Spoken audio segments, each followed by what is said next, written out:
Argentine superstar Lionel মেসিকে যখন Neymar সম্পর্কে জিজ্ঞেস করা হয়, তিনি বলেন, কোনো সন্দেহ ছাড়াই নেইমার জুনিয়র বিশ্বসেরা এবং আমি তাকে মন থেকে খুব পছন্দ করি।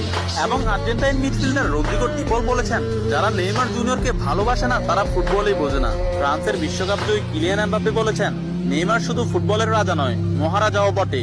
আর্জেন্টাইন গোলকিপার এমিলিয়ানো মার্টিনেজ বলেছেন, আমি নেইমার জুনিয়রের অনেক বড় ভক্ত। আর্জেন্টাইন বিশ্বকাপ জয়ী তারকা ডিয়েগো ম্যারাডোনা বলেছেন, আগামী 10 বছরে 10 জন মেসি আসবে, কিন্তু আগামী 10,000 বছরেও একজন নেইমার আসবে না।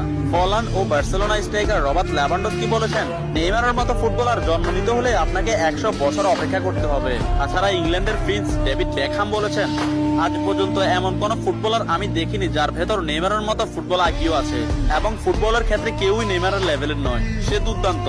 এবং আর্জেন্টাইন বিশ্বকাপ জয়ী তারকা অ্যানহেল ডি মারিয়া বলেছেন, নেইমারের সাথে যে কোনো প্লেয়ারের তুলনা করা অপরাধ। ফ্রান্সের বিশ্বকাপ জয়ী তারকা কারিম বেনজেমা